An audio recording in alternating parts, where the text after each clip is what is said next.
క్రీస్తు పుట్టడానికి ఫస్ట్ ఒక ఆమె త్యాగం ఉంది. ఆమె ఎవరో కాదు, కన్య మరియా. ఆమె త్యాగం ఎలాంటిది అంటే, ఒక పదం చెప్తాను మీకు, ఆ పదాన్ని అందరూ అండర్లైన్ చేసుకోండి. ఆ పదంతో చాలా పని ఉంటుంది మనకి. ఆ పదాన్ని అందరూ అండర్లైన్ చేసుకోండి. లూకా సువార్త 1వ అధ్యాయము 31, అదొక్కడే చదవండి చాలు. ఇదిగో నీవు గర్భము ధరించి, ఆ ధరించి అన్న పదాన్ని గట్టిగా అండర్లైన్ చేయండి. ఒకసారి రౌండ్ తిప్పండి అవసరమైతే ఆ పదం చుట్టూ. ఏముందమ్మా అక్కడ? ధరించి. ఏం ధరించమ్మా?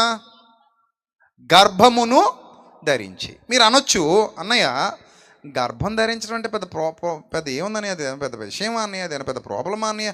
మేము అందరము ఇక్కడ చాలామంది గర్భములు ధరించిన వారమే. ఒకరైతే 2 సార్లు ధరించాం, ఒకరైతే 3 సార్లు ధరించాం, 4 సార్లు ధరించిన వాళ్ళు కూడా ఉన్నాం. సో కాబట్టి గర్భము ధరించటం అనగానే అదే పెద్ద బిగ్ థింగా, లేకపోతే పెద్ద కష్టమైన పని? గర్భం ధరించి ఈజియెస్ట్ థింగే కదా అని మీరు అనొచ్చు. కానీ ఆ పర్టిక్యులర్ సందర్భంలో గర్భం ధరించడం అనేది అంత ఈజియెస్ట్ థింగ్ అయితే కాదు. ఎందుకు కాదంటున్నానంటే, ఎప్పుడో ఒక ప్రవచనం చెప్పబడిందట, కన్యక గర్భవతి అయి కుమారుని కనును అని. ఈ సన్నివేశం జరగడానికి దాదాపు 700 ఏళ్ల ముందు యెషయా గారు ప్రవచించారు. ఏమనంటే, కన్యక గర్భవతి అయి కుమారుని కంటుంది. ప్రవచనాలంటే చాలా శక్తివంతమైనవండి. గుర్తుపెట్టుకోండి, ప్రవచనం అనేది ఖచ్చితంగా నెరవేరి తీరుతుంది. ఎందుకంటే అది ఎవరి మాట? దేవుడి మాట. నెరవేరకపోతే అది ఏ ప్రవచనం అయిపోద్ది? అబద్ధ ప్రవచనం అయిపోద్ది. చెప్పునోడు ఎవడైపోతాడు? అబద్ధ ప్రవక్త అయిపోతాడు. కాబట్టి ప్రవచనానికి ఉన్న గుణం ఏంటంటే, ఇది ఖచ్చితంగా నెరవేరి తీరుతుంది. ఇప్పుడు యెషయా భక్తుడు చెప్పాడట, కన్యక గర్భవతి అయి కుమారుని కంటుంది. అది ఎట్టి పరిస్థితుల్లో నెరవేరుతుందంతే. దాన్ని ఆపటం ఎవడి వల్ల కాదు. ఎందుకంటే యెహోవా మాట, ఆకాశము భూమి గతించునేమో కానీ ఆయన మాటలలో పొల్లైనా సున్నైనా తప్పదు. అర్థమైందా? సో ఖచ్చితంగా ఆ ప్రవచనం ఏమవ్వాలంటే నెరవేరాలి. ఇప్పుడు ఆ ప్రవచనం నెరవేరటం అనే విషయంలో దేవుడు చూస్తాడు, భవిష్యత్తు చూస్తాడు. కాబట్టి ప్రవచనం చెప్తాడు. ప్రవచనం ఎప్పుడు మనుషుని ఎచ్చను బట్టి కలగదు. దేవుని మూలముగా ఆ ప్రవచనం ఏర్పడుతుంది. ప్రవచనానికి సృష్టికర్త దేవుడు. మానవుని ఇచ్చను బట్టి, మానవుని ఊహను బట్టి లేఖనంలో ఏ ప్రవచనం పుట్టదు, దేవుని ఆలోచనలోనే పుడుతుంది. ఎందుకంటే భవిష్యత్తులో 700 ఏళ్ల తర్వాత ఒక కన్యక భూమి మీద ఉంటుంది. ఆమె పేరు మరియా. ఆమె నా మాట అంగీకరిస్తుంది. ఆమె గర్భంలో నుంచి నా కుమారుడు వస్తాడు. ఇది భవిష్యత్తు ఎరిగిన దేవుడు. దేవుడు భవిష్యత్తు చూడగలడు. మనకి రేపేమో సంభవించునో మనకైతే తెలియదు, కానీ దేవుడికి సమస్తము తెలుసు. ఆయన భూత భవిష్యత్ వర్తమాన కాలములన్నిటిని ఎరిగినవాడు, అందులో ఉన్నవాడు. కనుక ఈ కన్యక గర్భవతి కుమారుని కనబోతుందన్న వాస్తవం ఎరిగిన దేవుడు యెషయా అనే ప్రవక్త ద్వారా ముందుగా వ్రాయించాడు, చెప్పించాడు. 5గురికి ఇంకా వివాహం కాలేదట.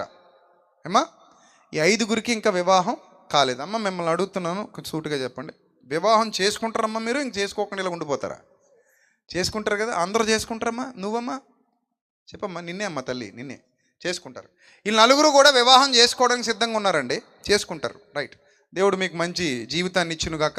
ఇప్పుడు ఒక ప్రశ్న అడుగుతాను తల్లి మిమ్మల్ని. వివాహం అవ్వలేదమ్మా మీకు, ఆ కన్యక గర్భవతి కుమారుని కొనున్న ప్రవచనం మీ విషయంలో నెరవేరింది అనుకో, ఏంటమ్మా మీరు సిద్ధంగా ఉన్నారా? అది ఇంకా నెరవేరలేదు అనుకుందాం కాసేపు. అసలు ఇంతవరకు ఆ ప్రవచనమే నెరవేరలేదు అనుకుందాం కాసేపు. ఊహించుకోండి, జస్ట్ ఇది ప్రిడిక్షన్ మాత్రమే. ఊహించుకోండి, నెరవేరలేదు. మీకే ఒక దేవదూత ప్రత్యక్షమైంది ఈ రాత్రే. మీకు ఇప్పటికే ఎంగేజ్మెంట్ అయిపోయింది. బాగా ఆలోచించండి, మీకు ఎంగేజ్మెంట్ అయిపోయింది ఆల్రెడీ. అంటే ఒక అబ్బాయితో మీకు వివాహం నిశ్చయం అయిపోయింది. ఆ అబ్బాయి చాలా మంచోడు, చాలా మంచి క్యారెక్టర్ కలిగినోడు, వాళ్ళ ఆస్తిపాస్తులు ఉన్నాడు, ఉద్యోగస్తుడు, ఇంకా అందగాడు, ఏదైనా అనుకోండి. మీకు ఏ క్వాలిఫికేషన్స్ కావాలో అవన్నీ ఉన్న అబ్బాయి మీకు దొరికేశాడు. మీకు ఎంగేజ్మెంట్ అయిపోయింది. ఇక ఒక నెలలోనో 2 నెలల్లోనో మీ పెళ్లి జరగబోతుంది. ఆ టైంలో మీ ముందు దేవదూత ప్రత్యక్షమైంది. ప్రస్తుత సిచ్యువేషన్లో జరిగింది అనుకుందాం కాసేపు. మీ విల్లింగ్ ఏంటి చెప్పండి? మీరు కన్యగా ఉన్నారు, మీరు గర్భం ధరిస్తారు. సిద్ధంగా ఉన్నారమ్మా దీనికి? ఎవరైనా మీరు చెప్పాలమ్మా, నిజం చెప్పండి. మీరు ఈ టాస్క్ తీసుకోవడానికి రెడీయా? ఒకవేళ ఇది జరిగితే నీ జీవితంలో, ఆ తర్వాత మిమ్మల్ని ఇంట్లో వాళ్ళు నిందిస్తారు, నమ్మరు, ఖచ్చితంగా నమ్మరు కదా, నమ్మరు. నిన్ను పెళ్లి చేసుకోబోయేవాడు కూడా నమ్మడు. నమ్ముతాడా? నమ్మడు. మీ అత్తింటోళ్ళు నమ్ముతారమ్మా మిమ్మల్ని? నమ్మరు. ఖచ్చితంగా ఏమంటారు మిమ్మల్ని? దేవదూత వచ్చిందట, మా కోళ్ళకి కనబడిందట. దేవదూత వచ్చి మా కోళ్ళకి కనబడి ఏం చెప్పిందట? అమ్మా, నీవు పరిశుద్ధాత్మ వలన ఆ గర్భము ధరించి కుమారుని కంటావు అని చెప్పిందట. ఈ సోదంతా చెప్తోంది మాకు వచ్చి అంటారా? అనరా? ఖచ్చితంగా అంటారు కదా. రైట్. సో ఇలాంటి సిచ్యువేషన్ మీకు ఇప్పుడే ఎదురవుద్దంటే మీరు రెడీయా? కాదు కదా. కాదు. నువ్వు కూడా కాదు. నువ్వమ్మా కాదు. నువ్వు కాదు. నువ్వు కాదు. వీళ్ళు ఎవరో రెడీగా లేరటండి. చూసారా? అందుకే పిలిచాను. మీకు ప్రాక్టికల్గా అర్థం కావాలని వీళ్ళని పిలిచాను. ఒకవేళ మరియమ్మను దేవదూత ఎలాగైతే అడిగిందో అలాగ వీళ్ళని అడిగితే ఈ తరంలో ఒకవేళ ఊహించుకోండి, అది ఎప్పుడో జరిగిపోయింది 2000 ఏళ్ల కిందట. మనకు అది ఇప్పుడు పని లేదు అసలు. యాక్చువల్లీ ఆ ప్రవచనం ఎప్పుడో నిరర్థకం అయిపోయింది, నెరవేరిపోయింది అది. కానీ అడుగుతున్నాను నేను చెల్లెమ్మల్ని, అమ్మా ఈ తరంలో ఒకవేళ అలాంటి క్రిటికల్ పొజిషన్లో మీరుండి దేవదూత మీకే ప్రత్యక్షమై, అమ్మ యేసు ప్రభువుకి నీ గర్భాన్ని ఇస్తావా? యేసు ప్రభువుకి నీ గర్భాన్ని ఇస్తావా? ఎందుకంటే కన్య గర్భవతి కుమారుని కనునని ప్రవచనం ఉంది. నీ గర్భాన్ని ఇవ్వాలి. నువ్వే ఆ మరియవి, నువ్వే నిర్ణయింపబడిన దానవు. దేవుడు నిన్నే ఎన్నుకున్నాడు. మరియా నీవు ఉత్తమమైన దానవు. మరియా దయాప్రాప్తురాలా, నీకు శుభము. నీవు దేవుని వలన నీవు కృప పొందితివి. స్త్రీలలో నీవు ఆశీర్వదింపబడిన దానవు అని ఈ మాటలన్నీ ఇప్పుడు ఈ చెల్లెమ్మకి ఆ చెల్లెమ్మకి వీళ్ళందరికీ చెప్పేసి, ఇలా 5గురికి చెప్పేసి మీకే ఈ ఛాన్స్ ఇచ్చేసానంటే మీ ముందే చెప్తున్నారు వీళ్ళు ఓపెన్గా, they are not ready. They are not ready. ఎందుకు రెడీగా లేరమ్మా మీరు అంటే నేను చెప్పనా? భయం. దేనికి భయం కదా? దేనికండి వీళ్ళకి భయం అట? అవమానం పాలవుతాం. ఏమవుతానంటుంది చెల్లెమ్మ? ఏమవుతానంటుంది? అవమానాలు పాలు అవుతాం అంటుంది. అమ్మ నేను అడుగుతాను, మరి మరీకి అవమానాలు లేవంటారా ఆ రోజుల్లో? ఇప్పుడు యవనస్తురాళ్ళు మీరు రేపో మాపో పెళ్లి చేసుకుంటారు. దేవుని కృప వల్ల మంచి జీవితం మీకు కావాలి, మంచి భర్తలు మీకు దొరకాలి, మీ జీవితాలు బాగుండాలి. సో మీరు ఎలాంటి కలలు కంటున్నారో మీ భర్తల కోసం, మీ భావి జీవితం కోసం, మీ రాబోయే భవిష్యత్తు కోసం మీరు ఎలాగైతే ఇప్పటి నుంచి కలలు కంటున్నారో, మరి ఇలాంటి కలలు ఆ యవనస్తురాలికి ఆ రోజులు ఏమంటారా? చెప్పండి అమ్మా. ఉంటాయి ఉండవా? ఉంటాయి కదా, ఉంటాయి. సో వీళ్ళకే విల్లింగ్ లేదు, మరి ఆవిడకి ఏంటండి విల్లింగ్? నాకు అర్థం కాదు. మీలో ఎంతమంది బాప్తిజం పొందిన వాళ్ళు ఉన్నారు? 1. నువ్వు తల్లి. 2. నువ్వు కూడానా? ఓకే. నువ్వు ఇంకా పొందలేదా? నువ్వు తల్లి. మీరిద్దరు పొందలేదు. మీరు 3 పొందారు, అంతే కదా? రైట్. ఇందులో 3 బాప్తిజం పొందిన వాళ్ళు కూడా ఉన్నారు, కానీ భయపడుతున్నారు. చూసారా? అంటే కూర్చోండి తల్లి. థ్యాంక్ యూ నాన్న, గాడ్ బ్లెస్ యూ. సో వీళ్ళ 5గురికి మరియకి ఇచ్చినటువంటి టాస్క్ ఇస్తే దే ఆర్ నాట్ రెడీ. యేసు ప్రభువును ధరించటానికి వీళ్ళకి ధైర్యం లేదట. యేసు ప్రభువును ధరించటానికి వీళ్ళకి భయం అవుతుందట. ఎందుకు?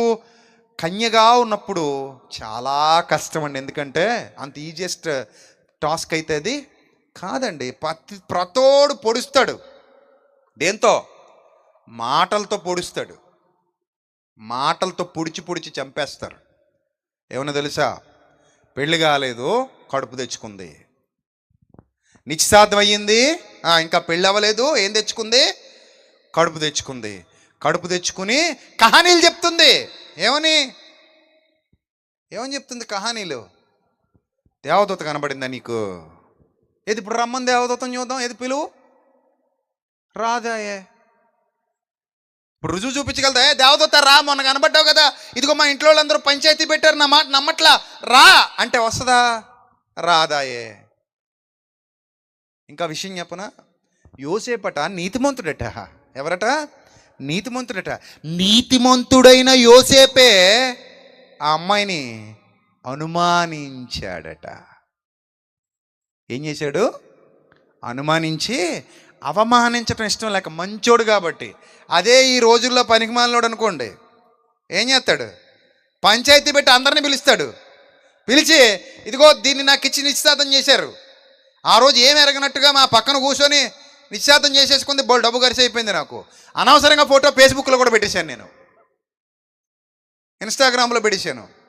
ఇప్పుడు నా ఫ్రెండ్స్ అందరూ చూశారు, ఈ దిక్కుమాలింది ఏమో ఇలాంటి పాడు పని చేసింది, అసలు నాకు సంబంధం లేదా కడుపుతో నేను అనుకునేరు. ఎవరితో తిరిగిందో ముందు తేల్చండి, ఉరి తీసి చంపేయండి. ఇలాంటిది బతకడానికి వీలు లేదనువో ఈడేదో పెద్ద పతివతలా ఫీల్ అయిపోతుంటాడు. సో ఇది చాలా భయంకరమైన టాస్క్. ఇది చదువుకోవడానికి మనం ప్రతి క్రిస్మస్లో చక్కగా చదివేస్తాం. కన్యక గర్భవతి కుమారుని కనును, ఇదిగో గబ్రియలను దేవదూత గలిలయలోని నజరేతను ఊరిలో దావీదు వంశస్థుడైన యోసేపు అని ఒక పురుషునికి ప్రదానము చేయబడిన కన్యక యొద్దకు దేవుని చేత పంపబడెను. ఆ కన్యక పేరు మరియా. ఇలా చదువుకుంటూ పోతే మనకు అది ఆ బాధ అర్థమవుతుందా? అర్థమవుతుంది. అందుకే వాళ్ళ 5గురిని పిలిచా. మీకు అర్థం అవ్వాలన్నా వాళ్ళ 5గురిని పిలిచా. వాళ్ళ 5గురిని పిలిచి వాళ్ళని అడిగా డైరెక్ట్గా, ఏమ్మా ఆర్ యు రెడీ అంటే ఆవిడ అమ్మాయి అంటుంది, బాబు నాకు ఆ బాధలు వద్దు, ఎందుకంటే తట్టుకోలేను నేను. ఇంకో రకమైన తట్టుకోగలను కానీ ఇలాంటివి అసలు తట్టుకోలేమండి. అది చెయ్యని నేరానికి ఒక వ్యభిచారిగా ముద్ర వేయబడాలి, ఒక నింద మొయ్యాలి. ఇప్పుడు సాధారణంగా ఎవరు నమ్ముతారండి? పురుషుడు ప్రమేయం లేకుండా కడుపు వచ్చిందంటే ఎవరు నమ్ముతారు? అసలు నమ్ముతారా? అది దైవశక్తి వల్ల జరిగింది, దైవశక్తి వల్ల జరుగుద్ది అనే విశ్వాసం ఉంటే నమ్ముతారు. నిజానికి యోసేపు కూడా నమ్మలేదండి. రహస్యంగా ఆమెను వదిలేద్దాం అనుకున్నాడట. రహస్యంగా ఏమన్నా వదిలేసి నింద నా మీద వేసుకుని నేను పారిపోదాం అనుకున్నాడు. అతను మంచోడే పాపం. ఈమెను అవమానపరచడం ఇష్టం లేక, ఎందుకులే 10 మందిలో పంచాయతీ పెట్టి ఈ అమ్మాయిని ఏడిపించడం, 10 మందిలో పంచాయతీ పెట్టి ఈ అమ్మాయిని చెడ్డ చేయడం ఎందుకు, ఆ నిందేదో నా మీద వేసుకుని పెళ్లి కొడుకు పారిపోయాడంటే ఇంకేదో నాతో పోద్ది కదా, ఈ అమ్మాయి హ్యాపీగా ఉంటుందని. మంచోడు కాబట్టి పాపం, నీతిమంతుడు కదండి. పారిపోదాం రహస్యంగా విడనాడ ఉద్దేశిస్తే వెంటనే దేవదూత అతనికి కూడా ఏమైంది? బుద్ధి చెప్పిందరే నాయనా, నువ్వు అనుకుంటున్నట్టు ఆమె చెడిపోయిన అమ్మాయి కాదు నాయనా, నువ్వు అనుకుంటున్నట్టు ఎవరితోనో తప్పు చేసి కాలు జారిన అమ్మాయి కాదు నాయనా, నువ్వు అనుకుంటున్నట్టు ఆమె జారత్వం చేసిన అమ్మాయి కాదు, ఎవరితోనో తిరిగి కడుపు తెచ్చుకున్న అమ్మాయి కాదు. నువ్వు అలా చెడ్డగా ఆలోచించుకో. నువ్వు చేసుకుంటున్నది ఒక చెడిపోయిన అమ్మాయిని అనుకుంటున్నావేమో. నో, ఆమె పరిశుద్ధాత్మ వలన గర్భవతిగా ఉంది. ఆమె కడుపులో పెరుగుతున్నది ఎవరో తెలుసా? 100 సంవత్సరాలుగా ప్రవచనాలు చెబుతున్నారు ప్రవక్తలు, రాబోతున్నాడు మెస్సియా అని. ఆ మెస్సియా ఈమె గర్భం గుండా రాబోతున్నాడు. పరలోకపు తండ్రి ఎవరినైతే ఈ లోకానికి తన కుమారునిగా పంపిస్తున్నాడో ఆ కుమారుడైన క్రీస్తు ఆమె గర్భంలో ఉన్నాడు. కాబట్టి ఆమెను చేర్చుకొనుటకు ఏమాత్రం నువ్వు భయపడొద్దు, వెనకడుగేయొద్దు. ఆమెను చేర్చుకో, నువ్వు ఆమెను చేర్చుకోవాలి, ఆమెను ఇంట్లోకి తెచ్చుకోవాలి, నీ దగ్గర పెట్టుకోవాలి, అంతే తప్ప వద్దని అనడానికి వీలు లేదు. నువ్వు వద్దని అనకూడదు. ఎప్పుడైతే దేవుడు యోసేపుతో తన దూత ద్వారా మాట్లాడింపజేశాడో అప్పుడు అతడు రెడీ. లేకపోతే అతను ఖచ్చితంగా ఏం చేసేవాడు చెప్పండి? ఖచ్చితంగా ఏం చేసేవాడు? వదిలేసి వెళ్ళిపోయేవాడు. ఏమంటే ఇప్పుడు మిమ్మల్ని అందరిని అడుగుతున్నాను, అలాంటి సిచ్యువేషన్కి ఒక అమ్మాయి రెడీ అయిందంటే ఆ అమ్మాయికి చేతులెత్తి దండం పెట్టాలా వద్దా? ఏం విశ్వాసం ఉండాలండి అసలు. మాట్లాడకుండా చూడండి ఏముందో తెలుసా? 31వ వచనంలో, ఇదిగో నీవు గర్భము ధరించి కుమారునికని ఆయనకి యేసు అని పేరు పెడతావు, ఆయన గొప్పవాడే సర్వోన్నతుని కుమారుడు అనబడతాడు. అప్పుడు 34వ వచనంలో అంటుంది, అందుకు మరియా నేను పురుషుని ఎరుగని దాననే ఇది ఎలా జరుగుతుంది అంటే, ఆవిడ రెడీగా ఉంది. నేను పురుషుని ఎరగని దానను కదా, ఇది ఎలా జరుగుతుందని అడగగానే వెంటనే చెప్పేశాడు, ఇదిగో పరిశుద్ధాత్మ నీ మీదికి వచ్చును, సర్వోన్నతుని శక్తి నిన్ను కమ్ముకొనును, గనుక పుట్టబో శిశువు పరిశుద్ధుడై దేవుని కుమారుడు అనబడును. ఎప్పుడైతే ఈ మాట చెప్పిందో వెంటనే చూడండి, వెంటనే ఆమె ఏమందో చూడండి. అందుకు మరియా 38వ వచనం, అందుకు మరియా 38వ వచనం, ఇదిగో ప్రభువు దాసురాలను. వీళ్ళ 5గురు అనలే పేరు చూసారా? వేదిక మీద లైవ్లో చూపించాను మీకు. అసలు జరగదో ఏడదు, కనీసం మాట వరుస కూడా అనలేదు వాళ్ళు. తెలివైన వాళ్ళు అయితే ఏం చేయాలి తెలుసా? నేను రెడీ అనాలి, మనందరం చప్పట్లు కొట్టేద్దాం. అది జరగదో ఏడదు మనకు తెలుసు కదా. ఎందుకంటే ఆల్రెడీ ఆ ప్రవచనం ఏమైపోయింది? నెరవేరిపోయింది కదా. మరి అంత తెలివి తక్కువగా ఎందుకు వ్యవహరించారు మీరు? అంతే కదండి. తెలివైన వాళ్ళు అయితే 5 ఏం చెప్పాలి? అన్నయ్య నేను రెడీ అన్నయ్య, యేసుప్రభు నా కడుపును పుడతానంటే వద్దంటాను అన్నయ్య. రెడీ అన్నయ్య పుట్టమనండి అనాలి. అప్పుడు మనం ఏమంటాం, మంచిది తల్లి, గాడ్ బ్లెస్ యూ తల్లి, అలాంటిది ఏం జరగదులే అమ్మా, ఆల్రెడీ జరిగిపోయి 2000 ఏళ్ళు అయిపోతుందమ్మా, కాబట్టి ఆ ప్రవచనం నెరవేరేదేమీ లేదు, ఆ ప్రవచనం నెరవేరి నిరర్ధకం అయిపోయింది, నెరవేరిన తర్వాతే నిరర్ధకం అవుద్ది, నెరవేరకపోతే నిరర్ధకం అవ్వదు. నెరవేరి నిరర్ధకం అయిపోయింది, యూ కెన్ గో తల్లి, గాడ్ బ్లెస్ యూ తల్లి అనేవాడిని. ఇలా ఎంత తెంగరోళ్ళు అండి, ఇలా 5 నాకొద్దు అంట పోయారు. ఇప్పుడు ఏదో వాళ్ళ కడుపులో యేసుప్రభు పుట్టేసినట్టు, వాళ్ళ కడుపులో ఏదో యేసుప్రభు పుట్టేసినట్టు, వాళ్ళు ఏదో ఈ రాత్రి గర్భం ధరించేసినట్టు, రేపు పొద్దున వాళ్ళ ఇంట్లో వాళ్ళందరూ ఏమే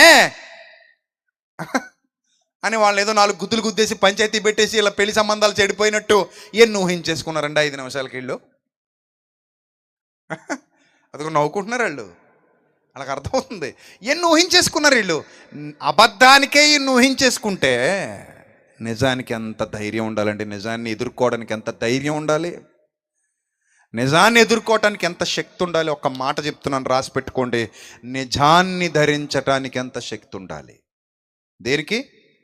నిజాన్ని ధరించటానికి ఎంత శక్తి ఉండాలి, నిజాన్ని భరించడానికి ఎంత శక్తి ఉండాలి. ఆమె ధరించింది, అట్ ద సేమ్ టైం భరించింది.